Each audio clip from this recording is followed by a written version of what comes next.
Normalisation जो धांधली setting का एकदम सुरक्षित तरीका है। इसमें किसी का कम मार्क्स है ज्यादा हो जाएगा, ज्यादा वाले का कम हो जाएगा, कुछ पता नहीं चलेगा किसका क्या हुआ।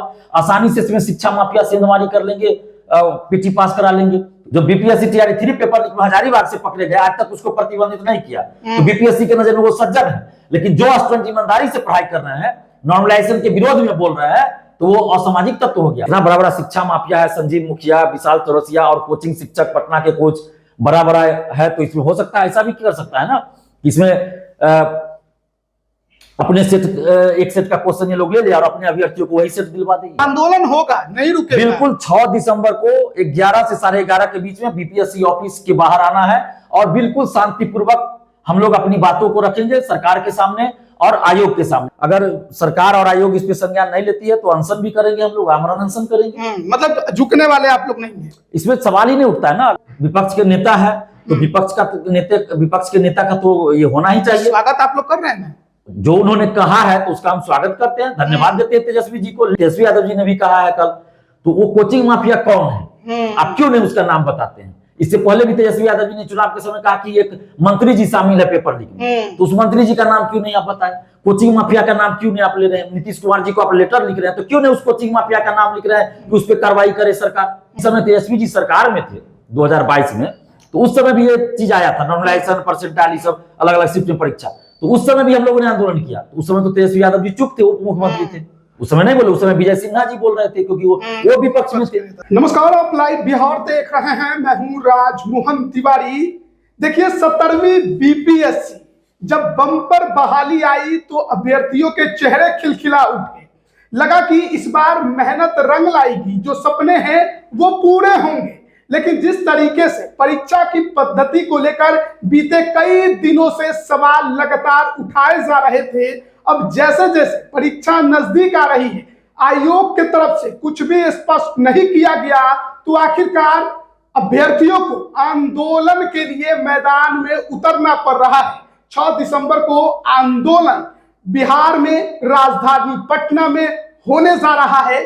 और देखिए जिस प्रकार से लगातार आयोग सवालों के घेरे में, अब उससे सबसे ज्यादा बड़ी बात यह है कि आखिरकार वो सवालों से बच क्यों रहा है। छात्र नेता दिलीप हमारे साथ है, लगातार नॉर्मलाइजेशन के मुद्दे को गंभीरता के साथ उठा रहे हैं।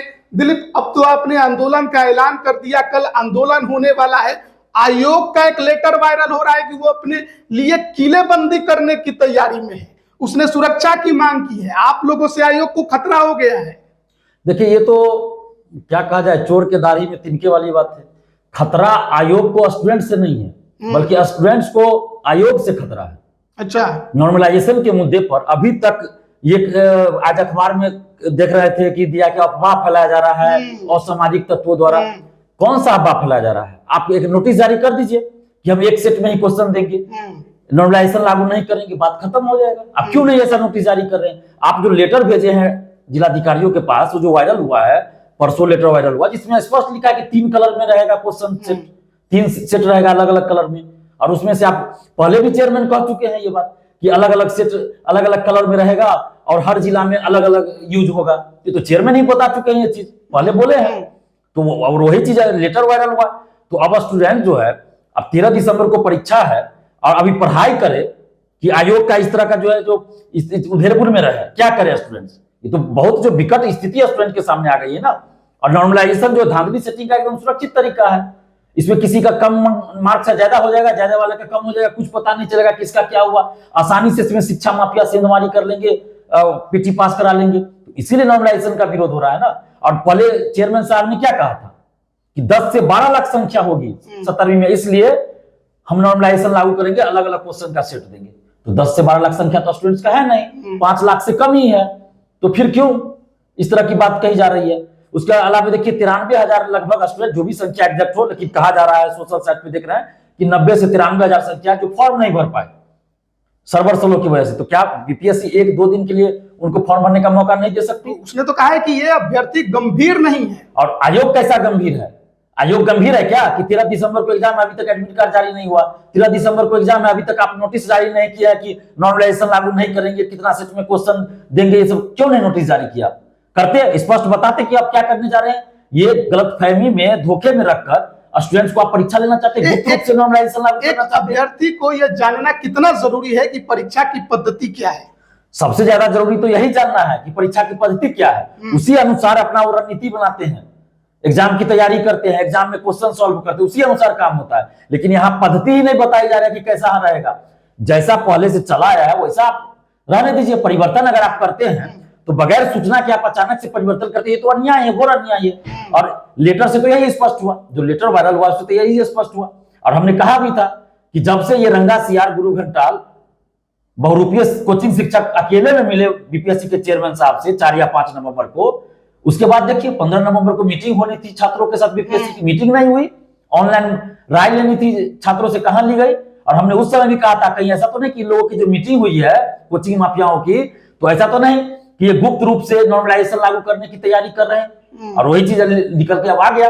अगर बीपीएससी नॉर्मलाइजेशन लागू नहीं कर रही है तो उनको नोटिस जारी करके बताना चाहिए, क्योंकि इनके लेटर के अनुसार तो नॉर्मलाइजेशन लागू हो रहा है। 3 सेट में 3 सेट में प्रश्न दिया जा रहा है, ये तो स्पष्ट है ना, ऑफिशियल लेटर है। और अलग अलग कलर में 3 सेट में रहेगा क्वेश्चन, ये स्पष्ट है। और कहाँ कौन सा यूज होगा ये चेयरमैन बताएंगे। लेकिन आप लोग तो असामाजिक तत्व हैं। आयोग तो सीधे सीधे कह रहा है कि आप लोग भ्रम फैला रहे हैं। ये तो बिहार की 14 करोड़ जनता और बिहार के युवा तय करेंगे कि असामाजिक तत्व कौन है। बीपीएससी में जमे हुए वो भ्रष्टाचारी अधिकारी हैं जो बरसों से जमे हैं और धांधली सेटिंग पेपर लीक में संलिप्त रहते हैं, वो असामाजिक तत्व है, या दिलीप कुमार और ये जितने अभ्यर्थी है वो असामाजिक तत्व है। यानी कि सारे अभ्यर्थी इनके नजर में असामाजिक तत्व हो गया। और जो धांधली सेटिंग करवाता है, जो पेपर लीक में संलिप्त रहता है, वो बहुत सज्जन हो गया। 266 लोग जो बीपीएससी टीआरई 3 पेपर लीक में हजारीबाग से पकड़े गए, आज तक उसको प्रतिबंधित नहीं किया, तो बीपीएससी के नजर में वो सज्जन है। लेकिन जो स्टूडेंट ईमानदारी से पढ़ाई कर रहे हैं, नॉर्मलाइजेशन के विरोध में बोल रहे हैं, तो वो असामाजिक तत्व हो गया। ये तो बड़ा अजीब लगता है भाई कि बीपीएससी में चल क्या रहा है। तो नीतीश कुमार जी से हाथ जोड़कर विनती करते हैं कि आप जांच करवाइए निष्पक्ष कि बीपीएससी ऑफिस में चल क्या रहा है। ये 200 एसडीएम और 136 जो डीएसपी का पोस्ट आया है, तो इसके चलते कोचिंग माफिया जो है हावी हो गया है बीपीएससी पर। बीपीएससी ऑफिस के अंदर भी कुछ अधिकारी हैं जो पहले से धांधली सेटिंग में चले आ रहे हैं, संलिप्त रहते हैं। तो जब तक वैसे लोगों पर कार्रवाई नहीं होगी तो पेपर लीक धांधली सेटिंग नहीं रुकेगी। बहुत लोग ऐसे भी हैं जो ये कहते हैं कि आंदोलन के बहाने दिलीप कुमार अपना चेहरा चमकाने में लगे रहते हैं। अब जिनको जो करना है वो कर सकते हैं। अगर हम आंदोलन नहीं करते तो कहते कि दिलीप कुमार गायब है, दिलीप कुमार चुप है, दिलीप कुमार मिल गया सरकार से, दिलीप कुमार बीजेपी से मिल गया, दिलीप कुमार जदयू से मिल गया, क्योंकि ये दोनों अभी सरकार में है, तो कहेंगे इससे मिल गया तो नीतीश कुमार से मिल गया। अरे भाई, जहां गलत होता है, अन्याय होता है, वहां दिलीप कुमार खड़ा होता है विरोध में, न्याय के लिए। जब अगर हमको नेता बनने के लिए सब करना होता तो हम 2 महीना पहले आंदोलन कर देते नॉर्मलाइजेशन के खिलाफ, क्योंकि ये चर्चा बहुत पहले से चली आ रही। लेकिन हमने उस समय भी कहा था कि जब तक कुछ ऐसा पता ना चल जाए ऑफिशियली कि क्या हो रहा है, तब तक सिर्फ संदेह के आधार पर हम नहीं कुछ करेंगे।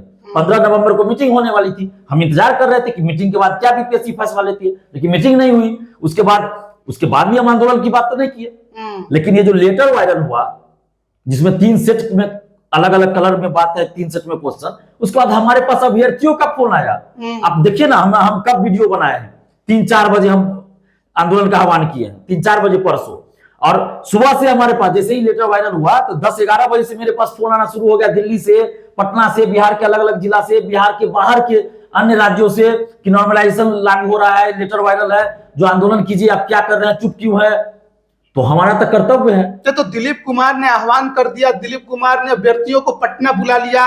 क्या दिलीप कुमार के कहने पर बीपीएससी के अभ्यर्थी पटना आएंगे? क्या आंदोलन करेंगे? क्या उनकी मांगे मानी जाएगी? देखिए, अभ्यर्थी तो हजारों की संख्या में आ रहे हैं, क्योंकि ये ऐसा मामला है जिसको एक्सेप्ट नहीं करते हैं कोई भी अभ्यर्थी। ईमानदारी से पढ़ाई करने वाले कोई अभ्यर्थी इसको एक्सेप्ट नहीं कर रहे हैं। नॉर्मलाइजेशन का मतलब ही होगा कि किसका क्या होगा कोई नहीं कह सकता है। जिसका ज्यादा मार्क्स रहेगा कम हो जाएगा, कम वाले का ज्यादा। इसमें सेटिंग धांधली आसानी से हो जाएगा, छुपा लिया जाएगा उस धांधली सेटिंग को। और ये जो पेपर लीक रोकने के लिए कहा जा रहा है कि 3 सेट में क्वेश्चन देंगे, तो आप ये कैसे कह रहे हैं कि 3 सेट में देंगे तो पेपर लीक नहीं होगा? अभी भी 4 सेट में क्वेश्चन सेट होता है, 4 सेट में क्वेश्चन तैयार होता है, और उसमें से कोई एक सेट एग्जाम में दिया जाता है। और ये जो कोचिंग माफिया, शिक्षा माफिया लोग है, नौकरी माफिया, ये लोग 4 सेट का क्वेश्चन आउट करा लेते हैं, और जिससे पैसा लेते हैं उसको 4 सेट का क्वेश्चन आंसर रटवाते हैं कि इसी में से कोई एक सेट पूछेगा तो बना के आ जाएगा। तो अभी आप 3 सेट में कह रहे हैं कि हम अलग अलग सेट कहीं कहीं देंगे तो पेपर लीक नहीं होगा, क्योंकि पहले से पता नहीं होगा कि हमको कौन सा सेट आ रहा है। भाई तीनों सेट वो रटवा लेगा ना, तो तीनों सेट का क्वेश्चन आउट करवा लेगा। जब इतना आपको डर है कि भाई हमारा पेपर लीक हो जाएगा, करवा लेगा ये लोग, तो तीनों सेट का करवा लेगा। बीपीएससी तो खुद एक्सेप्ट इस तरह से कर रही है ना कि हमारा क्वेश्चन लीक हो जाएगा, एक सेट मिलेंगे तो तीनों सेट का क्वेश्चन आउट करवा लेगा। इसमें कौन सी, उसमें से कोई एक सेट का पेपर लीक हुआ तो क्या फिर उसकी पुनर्परीक्षा जब होगी तो क्या फिर उसमें भी नॉर्मलाइजेशन लागू होगा, उसमें भी 3 सेट का क्वेश्चन दिया जाएगा।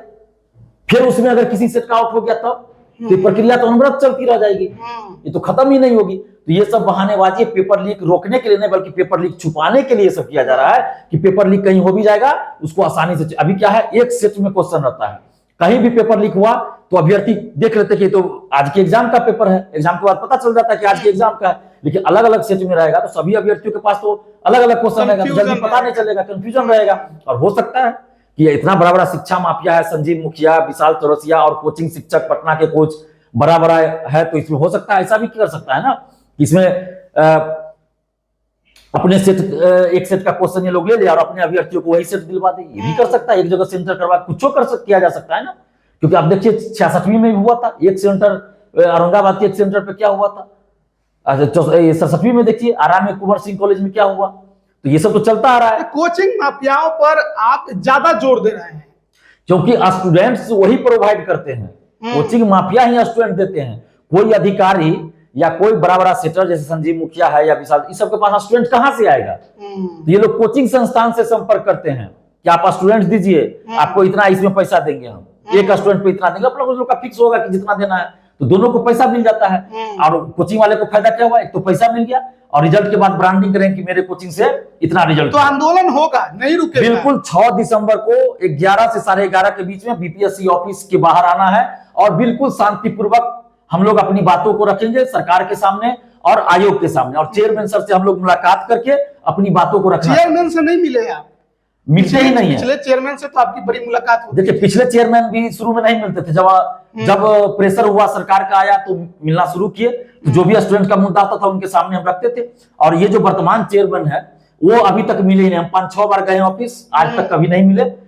उसके बाद हम परसों भी गए थे तो सचिव, अध्यक्ष महोदय, परीक्षा में तीनों के बारे में हमें बताया गया कि तीनों 5 तारीख तक छुट्टी पर है। 5 तारीख तक छुट्टी पर हमको बताया गया, वहां के जो स्टाफ थे वो बताए। तो हम तो मिलने गए थे, परसों भी गए थे, लेकिन कोई मिले नहीं। और हो सकता है छुट्टी पे सही में हो, ये तो मुझे नहीं पता, हमें बताया गया कि छुट्टी पर है। और 2022 में यही चीज लाने की कोशिश की गई थी, नॉर्मलाइजेशन, अलग अलग शिफ्ट में परीक्षा, तो उस समय भी आंदोलन हुआ। तो नीतीश कुमार जी जो बिहार के मुख्यमंत्री है इतने सालों से, उन्होंने आदेश दिया कि एक शिफ्ट में परीक्षा होगी, वो एक पेपर यूज होगा। तो क्या बीपीएससी नीतीश कुमार जी की बातों की अवहेलना करना चाहती है? क्या बिहार के मुख्यमंत्री नीतीश कुमार की बातों का कोई महत्व नहीं है बीपीएससी के नजर में? बीते दिन तेजस्वी यादव का एक वीडियो वायरल हुआ, वो आप लोगों के समर्थन में खड़े हुए हैं, लेटर भी उन्होंने जारी किया है आप लोगों की जो मांग है उनके समर्थन में। तो तेजस्वी यादव के आने से आंदोलन आप लोगों का और मजबूत हो गया। देखिए ये तो अपना वो विपक्ष के नेता है, तो विपक्ष के नेता का तो ये होना ही चाहिए। स्वागत आप लोग कर रहे हैं, जो उन्होंने कहा है तो उसका हम स्वागत करते हैं, धन्यवाद देते हैं तेजस्वी जी को। लेकिन फिर इसमें लेकिन है, किंतु परंतु भी है कि ये भी तो सवाल उठेगा ना कि अभी आप समर्थन कर रहे हैं, उसके लिए हम धन्यवाद दे रहे हैं आपको। लेकिन आपने कहा कि जैसा कि मैं भी कहता रहा हूं कि कोचिंग माफिया के कहने पे ये सब हो रहा है, आपने भी, तेजस्वी यादव जी ने भी कहा है कल, तो वो कोचिंग माफिया कौन है, आप क्यों नहीं उसका नाम बताते हैं? इससे पहले भी तेजस्वी यादव जी ने चुनाव के समय कहा कि एक मंत्री जी शामिल है पेपर लीक में, तो उस मंत्री जी का नाम क्यों नहीं आप बताए? कोचिंग माफिया का नाम क्यों नहीं आप ले रहे हैं? नीतीश कुमार जी को आप लेटर लिख रहे हैं तो क्यों नहीं उस कोचिंग माफिया का नाम लिख रहे हैं कि उस पर कार्रवाई करे सरकार? ये करना चाहिए। और जिस समय तेजस्वी जी सरकार में थे 2022 में, तो उस समय भी ये चीज आया था, नॉर्मलाइजेशन, परसेंटाइल, सब अलग अलग शिफ्ट में परीक्षा, तो उस समय भी हम लोगों ने आंदोलन किया। तो उस समय तो तेजस्वी यादव जी चुप थे, उप मुख्यमंत्री थे, उस समय नहीं बोले। उस समय विजय सिन्हा जी बोल रहे थे क्योंकि वो विपक्ष में थे, सम्राट चौधरी जी बोल रहे थे क्योंकि वो विपक्ष में थे, तो वो बोल रहे थे। तो उस समय जब ये मुख्यमंत्री थे तो चुप थे। बाद में नीतीश कुमार जी ने हस्तक्षेप जरूर किया, धन्यवाद देते हैं नीतीश कुमार जी को। तो मेरा ये कहना है कि सत्ता पक्ष हो या विपक्ष हो, जैसे विजय सिन्हा जी, सम्राट चौधरी जी अभी उप मुख्यमंत्री हैं, तो अभी वो चुप है, नहीं कुछ बोल रहे हैं। लेकिन सरकार में भी है तो इनको अपने अधिकारियों को कहना चाहिए, विजय सिन्हा जी को, सम्राट चौधरी जी को, कि भाई जब पहले ये वापस हो चुका है तो क्यों फिर से आप ला रहे हैं? क्यों बिना मतलब का सरकार की छवि खराब कर रहे हैं? तो बीपीएससी तो सरकार की छवि खराब। साल तो चुनाव है, क्या सरकार को डर नहीं है इसका? सरकार को सोचना चाहिए कि कुछ अधिकारी उनके छवि को खराब कर रहे हैं, नीतीश जी की छवि को खराब कर रहे हैं, सरकार की छवि को खराब कर रहे हैं। यहाँ सभी स्टूडेंट्स एकजुट होकर एक स्वर में ये मांग कर रहे हैं, एक सुर में मांग कर रहे हैं कि नॉर्मलाइजेशन लागू नहीं होना चाहिए, एक सेट में क्वेश्चन हो जाए, यानी 1 day exam, 1 shift exam, 1 paper exam, ये मांग कर रहे हैं। तो फिर क्या बीपीएससी को क्या ये इसमें लगा हुआ है भाई? आप जो है अचानक से ये चीज करना चाह रहे हैं, और किसी भी परिस्थिति में ये आगे की परीक्षा हो, 71वीं हो, 72वीं हो, किसी भी परीक्षा में ये चीज एक्सेप्ट नहीं किया जा सकता। ये पहले 7वीं के समय में ही कह दिया गया था भाई कि ये स्वीकार नहीं होगा, स्टूडेंट स्वीकार नहीं कर रहे हैं, तो फिर क्यों से ये चीज किया जा रहा है? और हम अभी भी कह रहे हैं, नीतीश कुमार जी से हाथ जोड़कर विनती है, सम्राट चौधरी जी, विजय सिन्हा जी से हम विनती कर रहे हैं कि आप लोग सरकार में हैं तो अभ्यर्थियों के हित में फैसला लीजिए, और जो भी अधिकारी मनमानी करे उस पर कार्रवाई कीजिए। और ये जो अभी स्थिति पैदा हुई है, 13 दिसंबर को एग्जाम है और अभी अभ्यर्थी मतलब आंदोलन करेंगे, ये कितना अजीब लग रहा है, कितना दुखद बात है बिहार में। छोड़ के उन्हें इसलिए अधिकारियों को आदेश दीजिए और कहिए बीपीएससी को कि नोटिस जारी करे जिसमें स्पष्ट लिखा हो कि एक ही सेट का क्वेश्चन यूज होगा, नॉर्मलाइजेशन लागू नहीं होगा, और अभ्यर्थियों को परेशान ना करे। और हम लोग आंदोलन सरकार के विरोध में या किसी के विरोध में नहीं कर रहे हैं, हम लोग अभ्यर्थियों को न्याय दिलाने के लिए आंदोलन कर रहे हैं। अगर आज सरकार ये कहते कि हम ये नहीं करेंगे तो आंदोलन नहीं होगा। आंदोलन कोई ये कोई पॉलिटिकल आंदोलन नहीं है, ये छात्रों का आंदोलन। आप देखिएगा, हम अपने आंदोलन में किसी पार्टी के नेता को नहीं बुलाते हैं, ये छात्रों का आंदोलन, सिर्फ छात्रों को, छात्राओं को बुलाते हैं। तो किसी भी तरह से छात्र आंदोलन विशुद्ध रूप से छात्र आंदोलन है, इसलिए हम ये कह रहे हैं कि आप छात्रों की बात को सुनिए, पॉलिटिकल आंदोलन तो है नहीं। लेकिन इसमें एक चीज ध्यान रखना होगा, क्योंकि बीते कई बार आंदोलन हुए हैं बीपीएससी के खिलाफ, और बीपीएससी ने कई अभ्यर्थियों को ब्लैकलिस्टेड कर दिया था।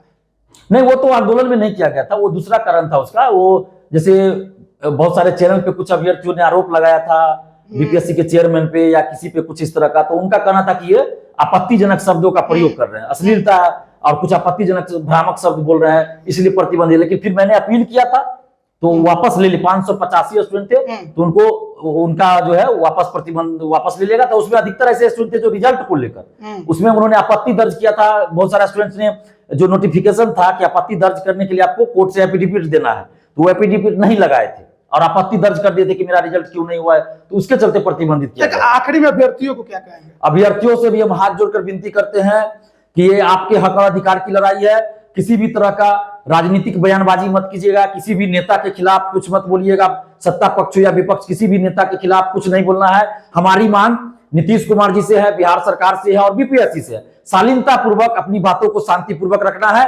कोई भी अगर आपको उकसाने की कोशिश करे तो उसके उकसावे में नहीं जाना है, शांतिपूर्वक लोकतांत्रिक ढंग से संवैधानिक तरीके से अपनी बातों को रखना है सरकार के सामने मीडिया के माध्यम से, और बीपीएससी के चेयरमैन सर से मिलकर हम लोगों को अपनी बातों को रखना है। और ये चीज का ध्यान रखना, कोई भी पॉलिटिकल पार्टी के नेता आते हैं तो उसमें जिंदाबाद मुर्दाबाद ये सब कुछ नहीं करना, और ना ही हम लोग किसी पॉलिटिकल पार्टी के नेता को बुला रहे हैं। जो बात है, हम लोग सिर्फ छात्रों को बुला रहे हैं। छात्र आंदोलन है, विशुद्ध रूप से छात्र आंदोलन है। जिन नेताओं को समर्थन करना है वो करे, लेकिन आंदोलन में सिर्फ छात्रों को बुलाया जा रहा है, छात्राओं को बुलाया। एक आखिरी सवाल आपसे, आंदोलन आप कल शुरू कर रहे हैं, आयोग की तरफ से अगर कुछ स्पष्ट नहीं किया गया, नहीं बताया गया, मांगे नहीं मानी गई, तो यह आंदोलन जारी रहेगा? बिल्कुल, आज कल ही भर रहेगा? नहीं, आंदोलन जारी रहेगा। अगर सरकार और आयोग इस पे संज्ञान नहीं लेती है तो अनशन भी करेंगे, हम लोग आमरण अनशन करेंगे। मतलब झुकने वाले आप लोग नहीं है, इसमें सवाल ही नहीं उठता है ना। अगर आप तानाशाही कीजिएगा तो उस तानाशाही के खिलाफ लड़ना हमारा कर्तव्य है, हमारा अधिकार है, मौलिक अधिकार है। अंग्रेजों से आजादी मिली थी ना, तो अंग्रेज तानाशाही कर रहे थे, इतना बड़ा बड़ा आंदोलन हुआ, अंत में आजादी मिली ना।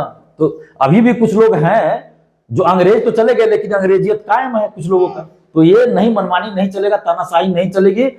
हम हाथ जोड़कर विनती करते हैं बीपीएससी के चेयरमैन सर से भी कि आप लोकतांत्रिक तरीका अपनाइए, अभ्यर्थियों की बात पे ध्यान दीजिए, मांग सुनिए और एक नोटिस जारी कर दीजिए। नॉर्मलाइजेशन लागू नहीं करेंगे, एक सेट में क्वेश्चन यूज करेंगे, उसके बाद अभ्यर्थियों को अच्छा लगेगा, अभ्यर्थी क्यों आंदोलन करेंगे। चलिए, बहुत बहुत धन्यवाद दिलीप आपका हमारे साथ जुड़ने के लिए। तो देखिए, 17वीं बीपीएससी जहां 2000 से अधिक पदों की बहाली है, 13 दिसंबर को परीक्षा होनी है, लेकिन उससे पहले नॉर्मलाइजेशन के मुद्दे ने विवाद काफी ज्यादा बढ़ा दिया है। नेता प्रतिपक्ष की भी एंट्री हुई है, मुख्यमंत्री को पत्र लिखा है। अब देखना होगा कि कल आंदोलन होने वाला है, क्या उससे पहले आयोग और सरकार कुछ फैसला लेगी या फिर अभ्यर्थियों को अपने मांग के लिए लंबी लड़ाई लड़नी पड़ती है। बने रहिएगा हमारे साथ, आप सभी का बहुत बहुत धन्यवाद।